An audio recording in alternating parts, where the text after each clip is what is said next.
सरकार माइक्रोफोन हामीले ल्याउँछौँ कफी पनि पाउँछौँ माइक्रोफोन हामीले ल्याउँछौँ पानी पनि पाउँछौँ ऐन ल्याउन हामीले त मर्यादित गीत गाउँछौँ ऐन ल्याउन हामीले मर्यादित गीत गाउँछौँ यो सरकार यो सरकार यो विकट ठाउँ छ सबैको सेफ छ विकट ठाउँ छ सबैको सेफ छ सरकारले शिक्षकलाई किन यस्तो हेप छ सरकारले किन हामीलाई यति धेरै हेप छ सबैको ठाउँमा विकटै विकट छ नेपालभरि जिल्लाहरू विकटै विकट छ सरकारले शिक्षकलाई किन यति हेप छ सरकार सरकार नहेप सरकार शिक्षकलाई नहेप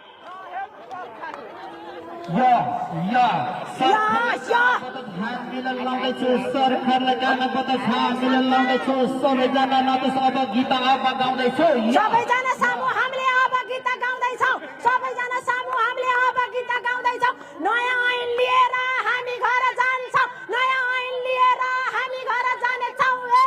सरकार यो यसै गरी एक भएर सबै अघि बढ्ने हो यसै गरी एक भएर सबै अघि बढ्ने हो सरकारले ऐन नदी सडकैमा लड्ने हो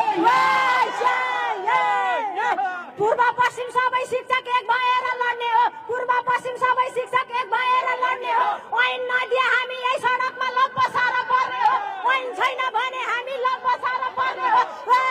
सरकार सरकार सबैले सबैलाई दिएको छ साथ सबैले सबैलाई दिएको छ साथ हाम्रो मेडमहरूको लागि धेरै धेरै धन्यवाद सबै शिक्षकले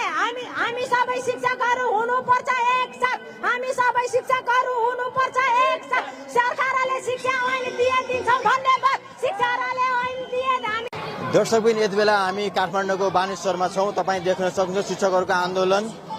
15 दिनभन्दा बेसी भइसक्यो शिक्षकहरू यहाँ आन्दोलनमा हुनुहुन्छ विभिन्न माग राखेर शिक्षकहरू आन्दोलनमा हुनुहुन्छ अझै पनि सरकार चाहिँ चिन्तित देखिँदैन नाचगान मार्फत चाहिँ सरकारलाई खबरदारी गर्दै हुन्छ शिक्षकहरू हजारौंको संख्यामा विभिन्न जिल्लाबाट शिक्षकहरू आइपुग्नु भएको छ शिक्षकहरूको माग अब कहिले पूरा हुने हो